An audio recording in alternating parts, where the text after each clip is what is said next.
Love letters. Afternoon. Just one point. I'm not the editor-in-chief of the information. I'm actually the editor-in-chief of a publication called The Innovator, and we focus on Europe and on innovation and sustainability. And I've been covering tech in Europe for a couple of decades, and so I want to start out with a story that stuck in my mind from the early days of my coverage. There was a researcher at the VTT in Finland who invented what was essentially the first router, and he tried to sell it to Nokia, and they weren't interested. And so today, that router is literally sitting, gathering dust in a case somewhere in the university hall. And, 6 months after he proposed it to Nokia, Cisco was born.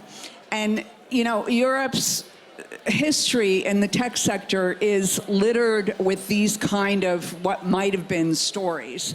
We always had very strong strengths in technology and science. The World Wide Web was invented here, but we missed the whole internet wave. Time and time again, we've come up with the deep tech, we've come up with the serious technology, but others in other places have managed to commercialize and capitalize on those inventions. So, we've made a lot of progress, and yes, today we have many unicorns. It is possible to raise more money these days than it was in the past. But we still have a ways to go. So this panel is going to focus on, what do we need to fix to make sure with this next wave of technologies that Europe does not fall behind. I mean, if we look at AI and, a lot of the buzz at this conference is around generative AI, the large language models are essentially being built elsewhere. We have a shot in quantum computing. There are some very strong quantum computing companies here in Europe. Will they be able to raise enough money? Will the companies that are innovating in climate tech, like on fusion, will they be able to raise the money they need to become global champions? So I'm going to kick off the discussion with you, Frank, because I know this is something that you're very passionate about. What is the state of play, and what do you think needs to be fixed? Well, I think, first of all, Europe has great minds and great universities, and we have the technology. But we are really bad in execution, so we don't build exactly like the companies. So Cisco was built with the idea. So we have the great ideas, but we don't build the big companies. And of course, that's a matter of a growing ecosystem, because it's also about funding. When you have a big idea like fusion energy, where we have Marvel Fusion and other great players in Europe, you need the funding.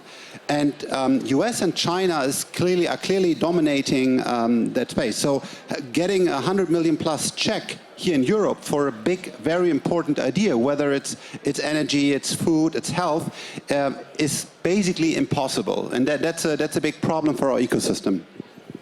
Hanno, I'm going to turn to you because, I think it's important that we point out some positives and reason for optimism. So, you as a young guy out of school, you launched this company, and how much is it valued at today? $8.5 billion. And how much money did you raise? 750 million or something. So, for me, your company is proof positive that it is possible to build pan-European companies that raise a pretty significant amount of money and reach, high valuations. If you could wave a magic wand, what would you change in the market? So I think, to Frank's point, yes, many really big bets are hard to fund in Europe, but many more moderate technology companies are by now very easy to fund. So we we raised 700. We could have also raised 2 billion if we needed more money. So it's not that it's impossible to get money when you're proving a technology that works already. But I do think the problem, and to your question around the magic wand, is that lots of companies, and you cited some early on, but still today, lots of technology is getting sold way too early. So the reason we don't have a lot of technology companies here that go the routes of the Spotifys or the Adyen's of the world is oftentimes that they then just get sold at 200 million, 300 million, and that's still central technologies, but then they at some point play a central role within Google or within Facebook or within other companies instead of continuing to build these companies here. So I think there's lots of things we can change on the governance side of things, lots of things we can change on the financing things, but it's also, I think, on the entrepreneurs to continue to build big standalone companies, bring them public and continue to lead them into a much longer future instead of selling the company at a much too early stage. Are we seeing evidence of that on the ground? I mean, we do have, just like Silicon Valley has its PayPal mafia, et cetera, we now have, just huge groups of entrepreneurs who, cut their teeth at companies that are today unicorns who are going out and creating new companies. And I'm pretty sure that a fair amount of them have big ambitions. So I'm wondering if it's so much a lack of big ambition these days, or if there are deeper issues. And I'll just ask a follow-up question to you, Hanno, because I know you wrote like an editorial in a publication recently saying that there are certain things you'd like to see the German government to change. Can you talk about that? Yeah, as I said, I think there's changes that we need to make, and it often starts around the notion of talent. As we said before, there is fantastic talent here in Europe and oftentimes European talent elsewhere. I mean, currently we just hired a chief technology officer from Silicon Valley, and she was there 15 years, but she's originally Greek, and she's not a great technologist because she's in the Silicon Valley. She comes from Greece, but she's of course been in that ecosystem, built a bunch of companies there, and many of her network over there as well are Europeans that just happen to work there. So it's not about the lack of smart minds, but it's about the ecosystems building, and partially it takes time, and I think we're seeing some of these flywheels developing here as well, but partially of course it takes regulatory changes as well around employee stock options, for example, where we want everyone to participate in that growth, to then found their own companies and fund that themselves. That's one area. Same with visas. Luckily, with Trump, he's made it harder for the US to compete on that notion. So we have an opportunity here to compare ourselves with Canada and others and make it easier to have strong talent from all over the world come to Europe rather than having a trouble of a strong developer from Brazil come be hired here. And just to make clear, so we get funding, but it's always from China or the US. So what I said is we have a big funding gap when it comes from European companies receiving European funds, because that's also quite important, because if we all get US and China-based companies, that's a big challenge. So we get financing, but it's then from abroad. Okay, and now we have two corporates here on the panel, and I now want to turn to them because another important part of this equation is that European startups end up selling their products and sometimes even their companies to big traditional players. So let me turn now to MasterCard and ask you how you're working with startups in Europe, why you're bullish on Europe, and how you see the whole financial services sector here evolving. So I guess I would change the song sheet, because we are much more bullish when it comes to Europe, okay? In our part of the world, in our business, many of the innovations, many of the larger players, many of the successful players come actually from Europe. Not necessarily from Germany, but definitely from Europe. And this is not new, okay? So we are in Europe since 50 years. And it's not only products all of you use on your daily basis, but also for corporates, for new business flows, all of these things. Most of these things have actually been invented here. The infrastructure for payments in Europe is much better than, in, for example, in the US, where many of these things are launched here. This is why many of the companies, fintech startups we work with have their roots in Europe. Okay? Also, when it comes to talent, I mean, people always, especially here, have the tendency to say, oh, all these good talent is on the West Coast. That's not true. Okay, there are many hubs in Sweden, Israel. Go to Berlin, right? It's a very vibrant place. We ourselves run development hubs in 5 large European cities with thousands of developers, specialized centers for ESG, for cryptocurrencies, for cybersecurity. We don't have a talent problem, okay? We are more or less roughly invested ourselves in between 400 and 500 young companies, and many of these things grew out of that. They go international, and I would be much more optimistic when I take a look what happens in Europe, how it developed in Europe, access to capital. I would assume, I'm not myself in this role, but definitely we will further grow in that part of the world because we believe innovation comes from here. Okay, thank you. And Nicole, so, you know, you were introduced as being the head of HR for Telefonica Deutschland, but you've recently taken on a new role that deals with innovation and some of the startups in Telefonica's Lyra program. So can you tell us a little bit about your new role and how Telefonica is working with startups? Yes, so basically maybe it's a very strange, for the first sight, a very strange combination having innovation and management of startups within HR. For me it is quite natural, you know, because at the end of the day it's all about, you said it, it's about attracting talent, creating a learning culture in the company, but also I think it is very important that we are very clear when it comes to corporate innovation. We will never, so maybe not never, but I really assume that the next Google will not be invented by a big corporate. But for me, the big challenge will be nearly every big corporate is more or less a closed system. So we are heavily focusing on the internal world. So for me, it's very important that we really create an open system and really create the ability within the organization to connect. And this is also, I can't just build up a dedicated department who does manage the interfaces with the external world. So our aim is really to come from a more closed organization to an open organization, and this also means giving people and giving leaders the freedom to think newly. So, for example, we give our leaders the opportunity to spend some time out in the Alps, which is pretty nice here in Munich, really to start fresh thinking.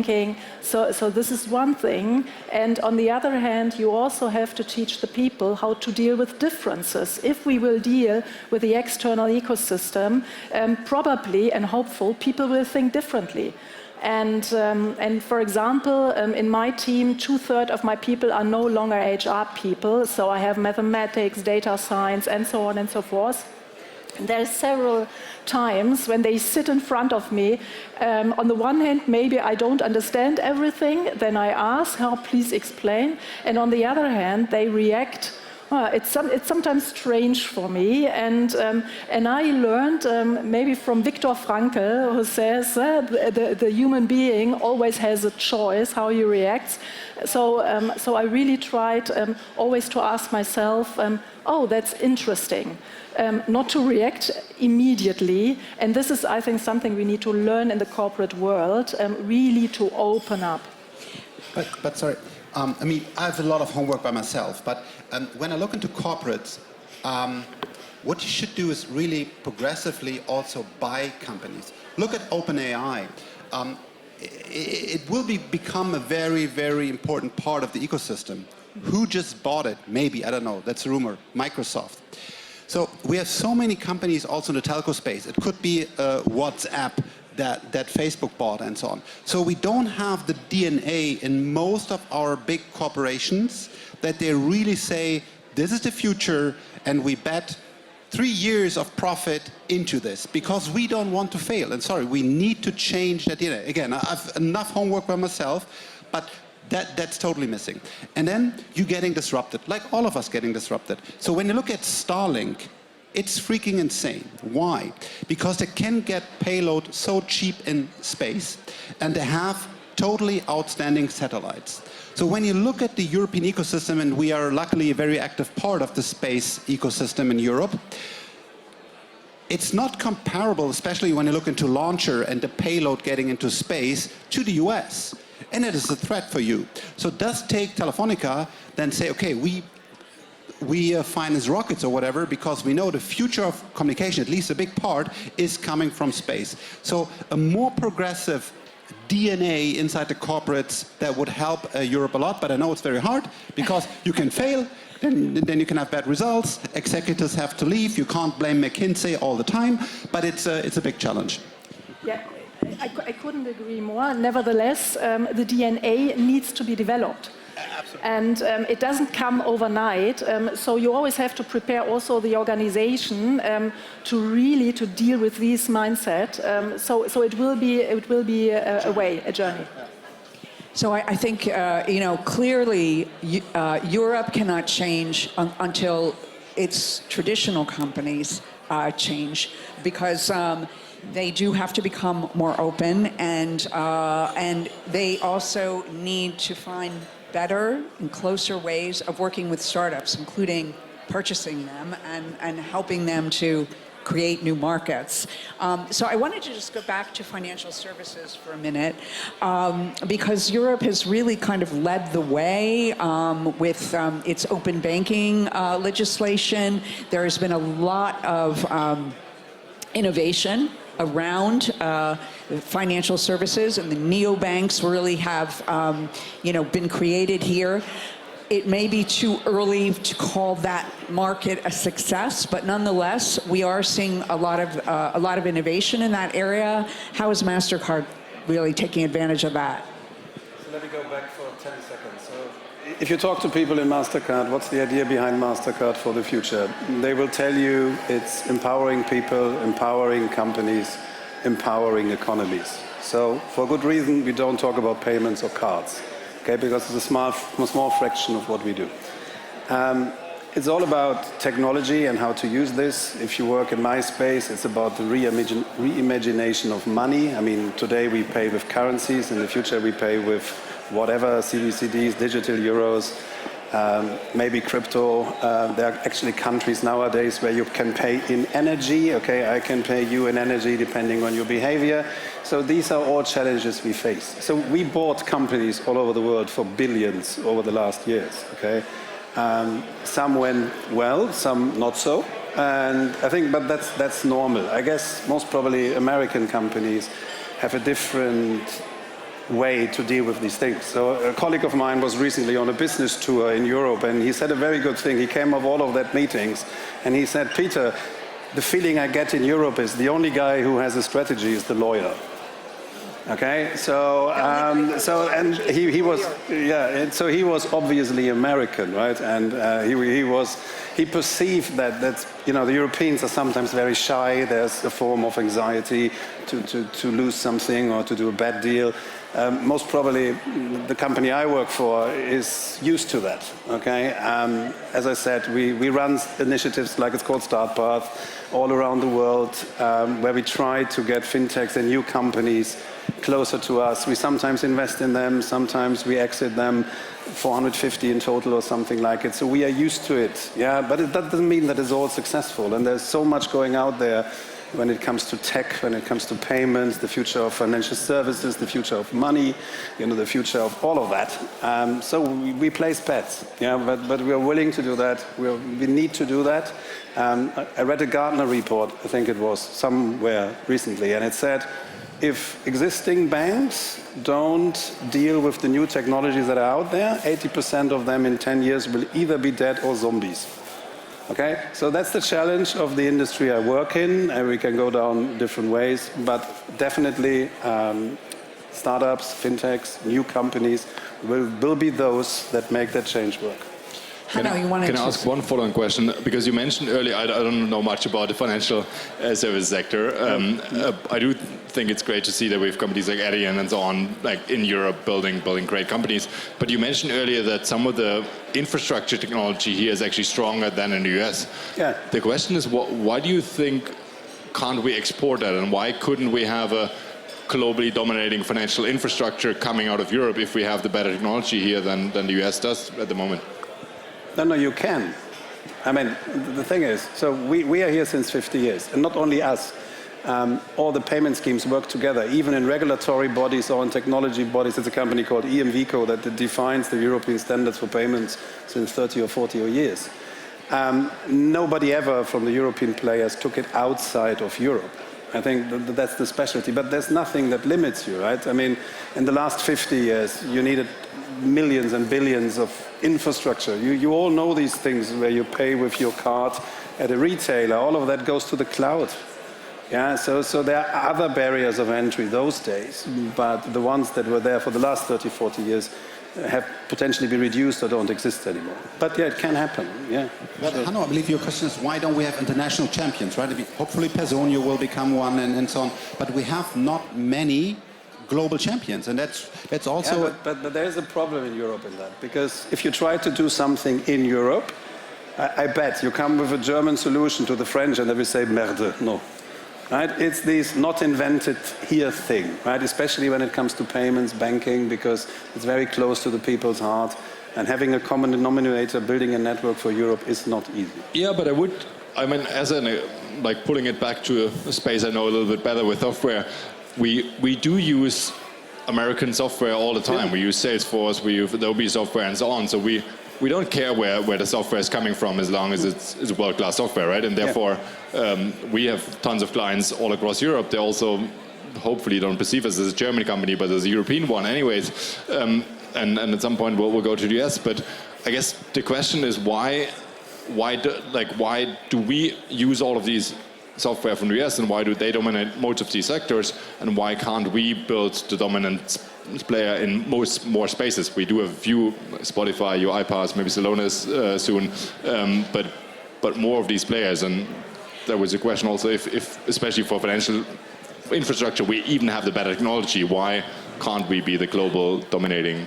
Well, I think you're getting to the heart of the issue here that we want to tackle on this panel, and I want to go back to something you said a few moments ago, that Europeans have a hard time tooting their own horns. And why can't we do a better job shouting about our innovations and scaling them up and being bold enough to say, let's go global with this.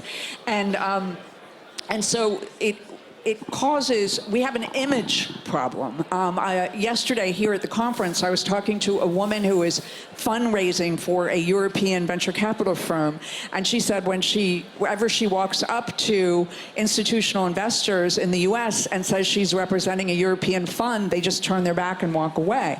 And she goes to dinners with money managers, and she'll ask them, well, how many unicorns do we have in Europe? And they'll say, oh, I don't know, maybe 2 or 3, which is way off base.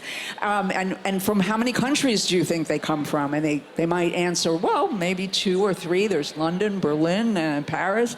And so they have no idea about all of this good deep tech innovation that's going on here. So what do we need to do to change that? Because the deep tech is the rocket science. The marketing shouldn't be.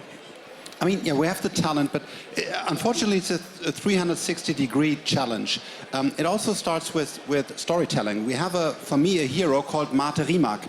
He built very early electric cars and still the fastest car, you know him, in the world. Who knows Mate? Who knows Elon? Like everybody, okay. So, and that's the thing. So we have to tell the stories. But also we invest a lot in deep tech and crazy missions.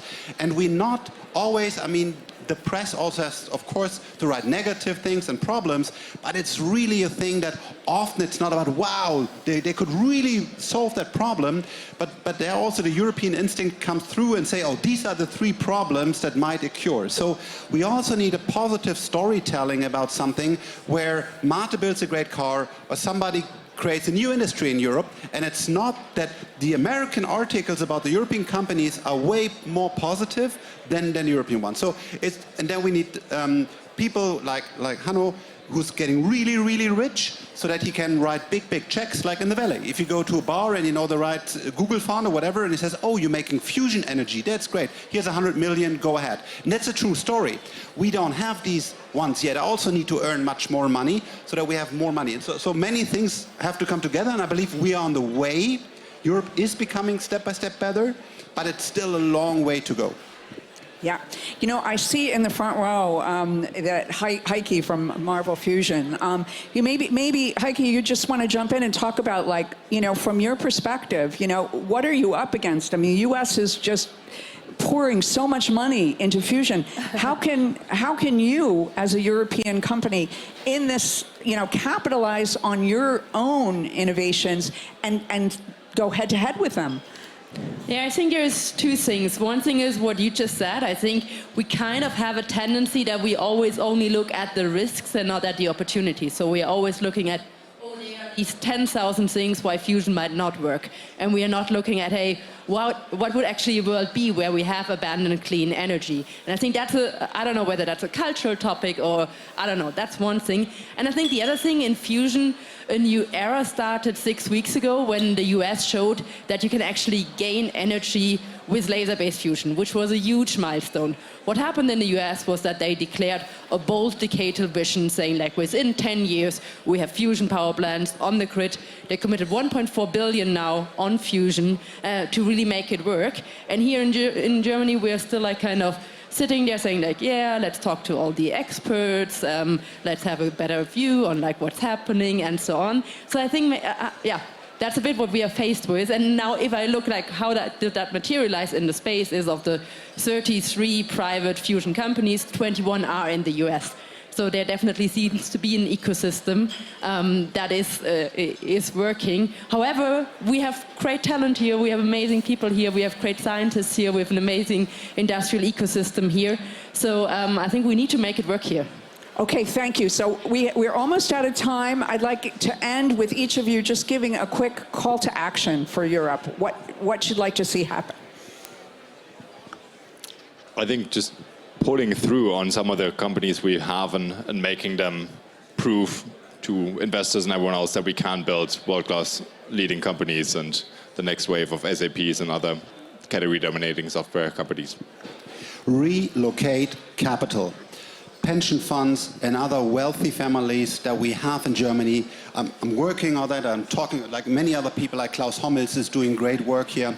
We need to reallocate capital to bright minds like him so that we can have in the future companies that will work. So reallocating of capital is crucial for the success. Nicole. So we heard a lot about the culture we are facing here, that we are more risk averse, and I really think we also need to think about how can we also change our communication, because we are all here in a bubble, but there are lots of people outside who do not understand what we are talking about. And I think it's also key that we create an inclusive innovation culture. And why? Because all these people outside, they are employees, they are parents, they are teachers, they are voters, and they put pressure on the government. And so I really think we should not forget this, that this is really key, that we also work on our culture and that we really change our communication, that we don't create fear, because fear won't help, because it shuts down the brain. So I think it's really important that we are not only talking about always a revolution and that we want to disrupt things, but it's also taking the people with us, because otherwise it's not just we in the bubble. You have the last word. Let's remember that we are nearly 400 million Europeans. And finally, however good any idea is, if it doesn't scale, after a while it's dead. And I guess Europe can do that. Okay. All right. Thank you very much. Let's have a nice round of applause for our panelists.